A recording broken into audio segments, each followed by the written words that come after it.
Hear about this. Senator Marco Rubio releasing a chilling 320-page report on the origins of COVID-19, where he digs into the timeline of the virus's progression in China and the recklessness of the Wuhan lab. They were doing things that virtually no other labs in the world would dare do because of how dangerous, how risky, how unsafe they are. But in China, they were doing it. They want to become the world's dominant power in every field, and one of those is biomedicine. And to do that, they have to cut corners, and they have to make decisions about what they're going to prioritize, progress or safety. So what the impact of this political pressure is on Chinese researchers is they're told flat out that they were going to prioritize making progress. Sherry Markson is the author of What Really Happened in Wuhan, which Senator Rubio referenced in his report.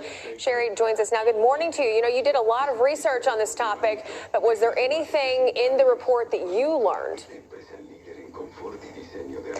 Look, good morning, Ashley. Good morning, Todd. I've spent 2 years investigating the origins of COVID-19. Marco Rubio, as you know, has a very unique position because he's vice chair of the Senate Intelligence Committee. So he has access to a lot of classified intelligence that he would have drawn on and his team drew on for the report that he's released. I think where Marco Rubio has gone stronger than anyone else before is in his conviction that the Chinese Communist Party leadership knew that there was a lab leak and knew far in advance. So in my book, What Really Happened in Wuhan, I detail that there was an outbreak as early as September, October 2019. But what Marco Rubio has done is he said he's confident that the Communist Party leadership became aware of the outbreak and then sought to cover it up. And Rubio's timeline is damning. Let's take a look at it right now. As early as 2018, Chinese officials warned of safety problems at the Wuhan Institute of Virology. Think about that, 2018. Then, like you mentioned, in September of 2019, the Wuhan airport holding emergency response drills. The first reports were released of a Wuhan resident dying from what is now believed to be COVID-19. In November of 2019, China hid documented cases of COVID-19, while the South China Morning Post, a newspaper there, reviewed the earliest confirmed case.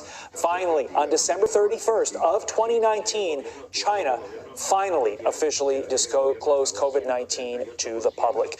Shari, where's Joe Biden? Shouldn't he be holding China accountable for that timeline and for what we now know was a complete cover-up by the CCP?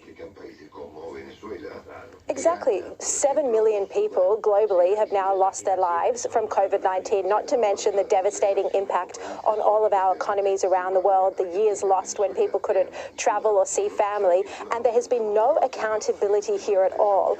The picture that has emerged absolutely clearly in my book, in my investigations, in Marco Rubio's report, is that there was a lot of dangerous and risky research being undertaken at the Wuhan Institute of Virology, a lot of it funded by the United States because it was too risky to take place on the US, on US soil, and in fact, as you know, gain of function was banned in the United States. So it was being outsourced to this laboratory in Wuhan that had a lot of involvement from the Chinese military. And there was no oversight to why this risky research was happening, what it was being used for.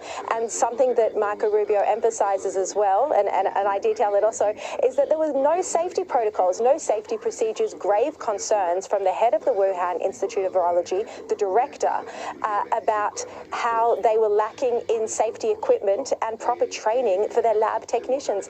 And that is shocking when you think that they were literally dealing with some of the most transmissible, infectious and lethal viruses. And to think, Ashley and Todd, we also still we haven't seen the virus database that went missing in September 2019. The Wuhan Institute of Virology took this virus database offline, never been seen again.